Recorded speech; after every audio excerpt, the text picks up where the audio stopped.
Bidadari chapter 276. Dia memanas. Pergi sama laki-laki. Dan Reiko yang mendengar ucapan sang kurir pun menanyakan ulang kepadanya. Iya om, makanannya mau dicek dulu nggak om? Enggak, tapi sebentar. Reiko mengambil sesuatu di sakunya karena dia juga membawa uang tadi. Ambil nih. Makasih om, permisi. Yah, namanya kurir, dikasih uang tip kan ambil aja bukan?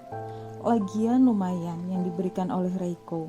Lembaran ratusan ribu ada 4 lembar. Mana peduli Didi dengan masalah yang mereka hadapi. Yang penting dia dapat komisi saja dari antar makanannya.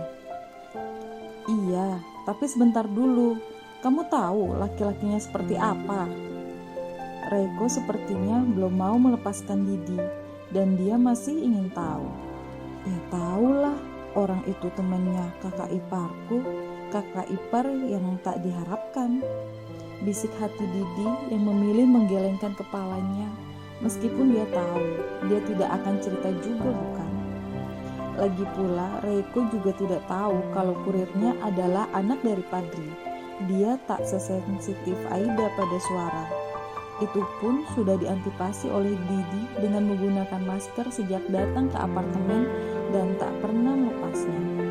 Ini memang kebiasaan Didi juga, karena dia memang tidak ingin wajahnya dikenali.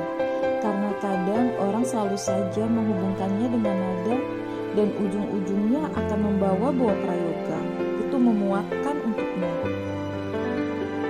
Kenapa juga aku tanya ke kurir? Dia mana tahu yang begini? Bisik hati Reiko yang kini mengangguk pelan. Ya sudah, makasih ya. Tak ada guna. Karena itu dia mengambil handphone di saku piyamanya. Selamat pagi resepsionis. Iya, aku tahu siapa kau. Aku Reiko Adiwijaya. Tolong sambungkan aku ke staf keamanan. Maksudku ruang keamanan. Apapun itu, ruang CCTV sekarang juga. Tak ada Brigita bersama dengannya di bawah. Dan tak mungkin wanita itu mendengar, makanya Reiko bisa dengan mudah menghubungi siapapun yang dia ingin telepon. Oh iya, sebentar Pak Reiko Adiwijaya. Tentu saja tidak akan berani resepsionis setelah tahu siapa nama orang yang menghubunginya berlama-lama lagi menyambungkan Reiko ke bagian yang ingin dihubunginya. Selamat pagi. Selamat pagi Pak Reiko Adiwijaya. Kepala staf keamanan merespon. Aku ingin lihat CCTV dari lift di lobi. Ada kecelakaan tadi di lift. Makanan tumpah dan seorang wanita menabraknya. Aku ingin tahu dengan siapa wanita itu pergi. Tolong kirimkan padaku secepatnya rekaman videonya sampai dia naik mobil. Oh, baik Pak. Saya akan mengirimkan pada Anda. Ya, aku minta dikirimkan ke emailku. Catat emailku sekarang.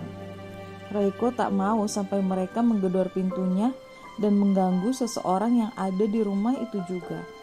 Susah payah dia bisa terlepas dari Brigita dan membuat wanita itu percaya lagi padanya setelah seminggu. Tentu saja dia tak mau memperpanjang permasalahannya. Kalau Brigita sadar, Reiko mencari tahu kemana perginya Aida. Dia pergi sama laki-laki. Penat kepala Reiko. Sekarang Reiko yang sudah mematikan telepon itu pun memindahkan makanan ke dalam mangkok dan piring. Tapi perasaannya tak jelas. Siapa yang pergi bersama dengan Aida? Apa ada orang yang menculiknya? Tapi dia sudah besar, mana mungkin dia diculik. Reiko masih buntu. Sayang, makan dulu yuk. Tapi Reiko tidak kehilangan fokus untuk mengurus seseorang yang ada bersama dengannya sekarang. Dia juga memikirkan ini sambil menuju kamarnya dan sudah membawakan makanan seseorang yang tadi baru disapa olehnya saat membuka pintu kamar. Kalau dia curiga lagi, aku akan repot lagi. Sulitlah aku bekerja kalau terus diawasi. Jadi sebaiknya aku membuatnya nyaman sampai dia berangkat nanti. Ini rencana Reiko. Brigita sangat senang setelah makanannya datang, dan ini juga keuntungan untuk Reiko sendiri. Aku Aku sudah menghubungi semua di perusahaan sayang. Sambil makan, Brigita sambil bercerita. Aku juga sudah menanyakan semuanya. Dan aku minta mereka untuk lembur hari ini. Karena aku ingin membahas banyak hal pada mereka. Selama seminggu aku gak kerja sayang. Wah, kayaknya pacarku sudah kembali menjadi pacarku nih. Sindiran yang sama sekali tidak menunjukkan kepanikan Reiko di hatinya itu. Dia belum pernah keluar dan belum pernah tahu Jakarta ini seperti apa. Siapa yang pergi bersama dengannya. Namun tetap ucapan kurir yang mengatakan Aida pergi dengan seseorang ini mengganggu benaknya. Ya iyalah, maaf ya sayang, aku benar-benar cemburu waktu mamamu bilang begitu. Aku rasa mamamu selama ini sangat baik padaku, tapi aku gak pernah tahu kalau ada intrik mengerjaiku untuk kepentingannya. Jadi dia sengaja menjebakku supaya dia bisa mendapatkan harta kekayaan keluarga Adiwijaya untuk semua anaknya, dan aku akan dibuang dengan anak sambungnya ini. Cih, awas kau Rika. Karena tadi saat Reko keluar, Brigita memikirkan ulang soal ini dan dia mengerti apa yang ditakutkan oleh Reiko. Dan sayangnya anak sambungnya juga bodoh. Dia tidak terlalu memikirkan tentang uang. Mungkin saja dia memang tidak mengharapkan milik keluarganya. Yalah, selama aku belum mendapatkan Gerald, aku tidak akan pernah melepaskanmu dan semua hartamu itu. Tidak boleh sampai jatuh ke tangan Rika. Brigita sama gilanya kalau sudah masalah uang begini. Makanya Rika benar-benar membangunkan macan tidur. Kau dan anak-anak perempuanmu kupastikan tidak akan pernah mendapatkan sepeser pun uang dari keluarga Adiwijaya. Kau akan jadi gembel karena berani mempermainkanku. Brigita yang tidak aware sebelumnya kini benar-benar siaga. Bi, orang yang harusnya kamu percaya itu aku, bukan orang lain. Jadi aku minta sama kamu untuk gak macam-macam. Dan Brigita sudah menyimpan apa yang ada di benaknya saat Reiko mengucapkan ini. Dia mengangguk. Iyalah, orang yang harus kupercaya ya kamu. Sampai batas waktu aku bisa mendapatkan seseorang yang lebih baik. Kamu memang baik, tapi mendapatkanmu sudah tidak lagi menarik untukku karena sudah tidak ada tantangannya lagi. Aku ingin seorang pria yang misterius seperti Gerard Peterson. Kadang memang manusia kalau sudah mendapatkan apa yang mereka inginkan, mereka tidak terlalu memperdulikan itu lagi. Dia menginginkan sesuatu yang lainnya yang sulit ditaklukkan. Sebuah hasrat yang memang benar-benar diinginkan oleh Brigita. Ya udah, aku rapihin berkas makannya dulu ya. Aku siap-siap dulu ya sayang. Brigita tak mau membuat masalah. Dia segera ke kamar mandi, pakai baju, make up, mengurus semua kegiatannya karena dia juga sudah lelah berada di dalam apartemen seminggu penuh. Kamu mau kemana hari ini sayang? Ujar Brigita sesaat setelah Reiko masuk kembali ke kamar. Brigita tahu kalau kekasihnya itu tidak suka apartemennya kotor.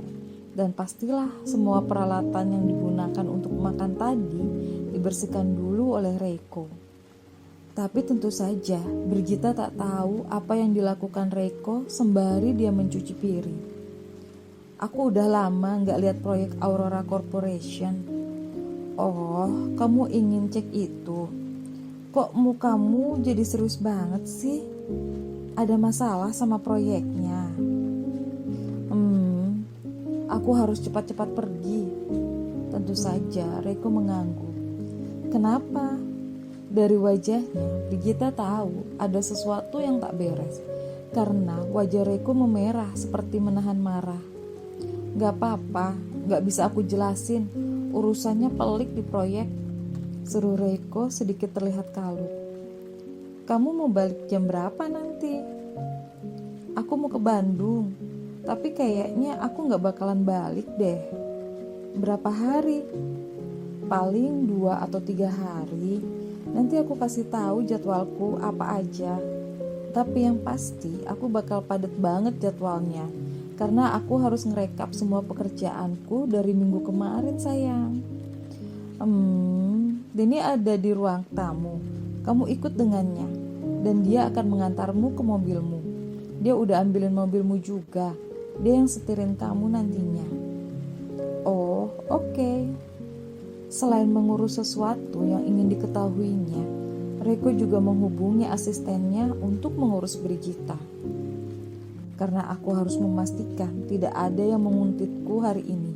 Aku agak aneh dengan Denny. Aku merasa feelingku tidak terlalu baik dengannya. Semakin dia di dekatku, dan itu semakin membuatku tak tenang. Tapi kerjanya cukup baik untuk menjaga. Makanya dia pas untuk menjaga Bi. Apa dia akan ikut denganku ke sana? Anggukan kepala dari Reiko terlihat. Kakekku sudah setuju dengan kucuran dana untuk BIA.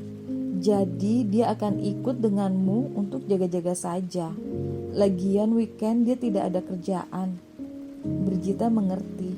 Dia mendekat pada Reiko dan memberikan kecupan. Aku berangkat dulu ya. Brigita juga tak meminta Reiko untuk mengantarnya. Karena dia tahu kekasihnya itu juga harus mengurus dirinya. Reiko belum mandi. Pekerjaannya yang berantakan selama seminggu kemarin sudah menantinya. Bye. Saat pintu itu ditutup, tangan pria yang ada di kamar pun mengepal. Kuat sekali sehingga kuku-kukunya yang belum dipotong selama seminggu terasa seperti masuk menusuk telapak tangannya. Namun Reiko tak peduli dengan itu. Justru satu nama yang ada di benaknya yang mengganggunya sangat. Dimas.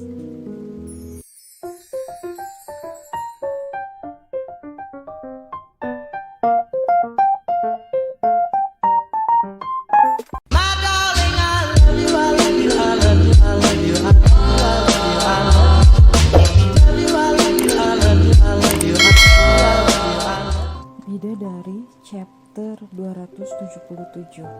Mau jawab apa? Kejadian setelah Didi berpisah dengan Aida. Salah tidak ya? Aku pergi dengan Mas Dimas.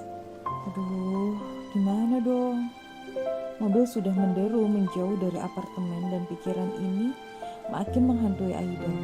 Dia sebenarnya ingin menolak, tapi tahu sendiri bagaimana Dimas kalau sudah memaksa. Dimas juga sudah mengatakan kalau dia adalah keluarga dari Mutia dan Farhan juga. Maka Aida tidak berani mengatakan tidak. Bagaimana kalau Mas Reiko tahu? Tapi kayaknya dia nggak tahu kan ya. Aduh, aku ini masih istrinya. Tapi aku jalan sama orang lain di luar. Aku nggak mau sampai Romo tahu dan salah paham soal aku sama Mas Dimas.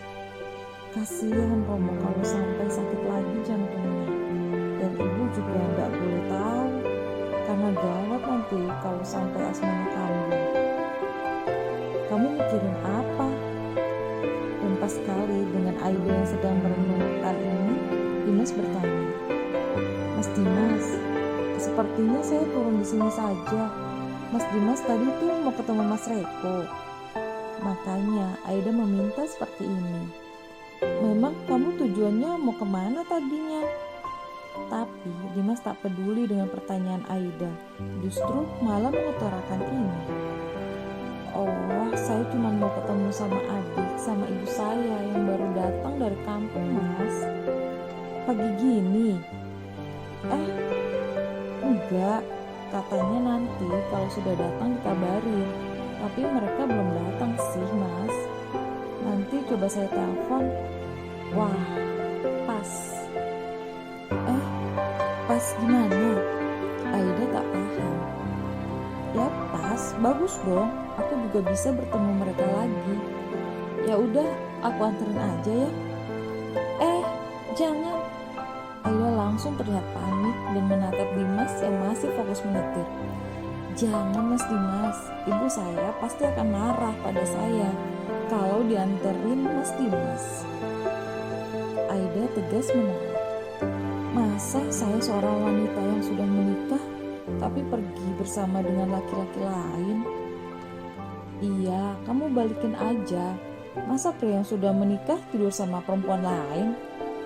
Ih, Mas Dimas ini. Aida jelas tak mau. Dia tahu siapa yang dimaksud Dimas. Susah memang bicara dengan Dimas itu. Dia ini adalah tipe playboy dulunya yang suka sekali ngegombal. Hehehe, gak salah kan yang aku bilang? Ya gak gitulah Mas Dimas. Ya tapi daripada kamu berangkat sendirian, kan mendingan aku yang nganterin. Ya gak bisa Mas Dimas. Ibu saya pasti gak suka kalau saya pergi sama laki-laki yang bukan suami saya. Ya udah, kamu tinggal bilang pada ibumu kalau suamimu sendiri tidak mau mengantarmu, beres kan? Hehehe. Susah kan dibilang bicara dengan Dimas. Akhirnya Aida jadi tertawalah melihat bagaimana dia kalah dengan Dimas. Begini loh Mas Dimas, Mas Reko lagi banyak kerjaan yang belum beres. Bukannya dia ndak mau mengantar saya. Kerjaan dari mana yang gak beres? Aku udah dari kemarin mencoba menghubungi di kantornya, tak ada terus. Dia gak masuk kerja kan? Orang aku tungguin juga dia gak muncul-muncul. Bikin aku stres aja seminggu. Iya lupa ya, mereka kan saling kenal. Dan pasti dia bisa mampir ke kantornya Mas Reko. Lagi-lagi Aida meringis. Kalau Adi Wijaya bisa ditipu oleh Aida karena dia memang sangat menyayangi Aida dan percaya padanya. Tapi Dimas, bukan dia tidak percaya pada Aida. Dimas ini pria berpengalaman terhadap wanita. Saking banyaknya kerjaan dia, ngerjainnya dari rumah Mas Dimas. Aida berkelit lagi. Padahal percuma juga dia berbohong, karena pasti saja Dimas jadi bisa menyimpulkan sesuatu. Jadi kamu sekarang pergi diam-diam jadinya? Itu gak gitu sebenarnya. Sudahlah. Pertama, kamu belum tahu ibumu itu datang jam berapa dengan adikmu, dan kamu sudah keluar pagi-pagi begini. Bagaimana mungkin kamu bilang kamu tidak diam-diam keluar? Kalau orang normal itu, dia tidak akan keluar kalau sudah tahu datangnya jam berapa, baru dia pergi. Satu hal yang tidak diperhitungkan oleh Aida. Dan yang kedua, tak ada perempuan yang pergi pagi seperti ini. Bahkan ini belum ada jam 7 pagi loh. Taruh tas di bawah kerudungnya. Terus pas sampai mobilku, tali tasnya dipanjangin lagi. Kamu ngumpetin tas di bawah kerudungmu itu kan? Dimas sempat melirik Aida sebentar dan tersenyum penuh kemenangan sebelum kembali lagi menetap ke arah jalanan di hadapannya dan bicara. Kamu belum sarapan kan? Lagi-lagi sebelum Aida menjawab, dia bisa menebak semuanya. Kok kayaknya dia pintar banget ngebaca aku ya? Apa jangan-jangan dia ini bisa baca pikiran orang ya? Bisik Aida dalam hati. Dia jadi curiga. Tapi sebenarnya tak ada yang salah sih dengan Dimas. Aida ini bukan orang yang pandai berbohong. Dia ini kalau berbohong sebenarnya ketahuan apabila orang memperhatikannya serius. Aida nervous dan cara bicaranya gugup. Beda kan orang yang sudah biasa berbohong dengan orang yang tidak pernah. Dia pasti takut-takut untuk berbohong. Dan selama ini kebohongan Aida tidak lebih dari menutupi semua kesalahan Reko. Apalagi Dimas sudah tahu bagaimana Reko. Makanya dia bisa menebak semuanya. Mau makan apa? Tapi Dimas sudah menanyakan ini lebih dulu sebelum Aida dapat kesimpulan tentang sikap Dimas dalam benaknya. Mas Dimas sendiri kenapa pagi-pagi sudah keluyuran? Memang istrinya ndak nyariin Mas Dimas nanti? Aida yakin sekali pertanyaannya ini adalah pertanyaan pamungkas. Aku sudah bilang sama istriku kalau aku ingin pergi. Maksudku aku pergi pagi-pagi karena ada hal yang harus aku beresin. Dan dia itu orangnya percaya banget sama aku. Dan dia ngebiarin aku pergi. Dimas kembali melirik Aida seperkian detik. Lagian aku tuh biasa kok sarapan di rumah Radit, kadang-kadang di kafenya Tia. Kadang-kadang aku memang mengurus pekerjaanku dari pagi, dan dia tahu aku bagaimana. Jadi dia sudah gak ada cemburu berlebihan ke aku. Lagian dia sibuk dengan anak kami. Nih fotonya, namanya Audrey. Aku sayang banget sama dia. Bayi kami kan umurnya masih 2 bulan. Dimas memencet sesuatu di atas dartboardnya, sehingga saat itu muncullah foto bayi dan istrinya. Iya, benar, cantik, kayak anak blasteran ya mas. Di sini Aida pun manggut-manggut. Memang Audrey sangat cantik. Ya iyalah, benihku kan unggulan, hehe. Aku pengen banget anakku jadi dokter. Aku tuh punya temen cewek, dia pengen banget jadi dokter, tapi gak kesampaian. Dia pintar dan manis. Anakku manis, jadi dia pasti jadi dokter.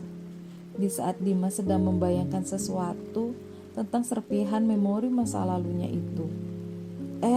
Tapi ndak boleh mas, Aida memotong. Kita nggak boleh maksain anak kita itu mau jadi apa. Soalnya nanti malah jadi beban ke anak kita loh. Oh iya bener. Jadi kamu mau anak kita bebas memilih menjadi apapun yang dia mau pas udah gede sayang? Kamu gak mau request dia mau jadi apa gitu?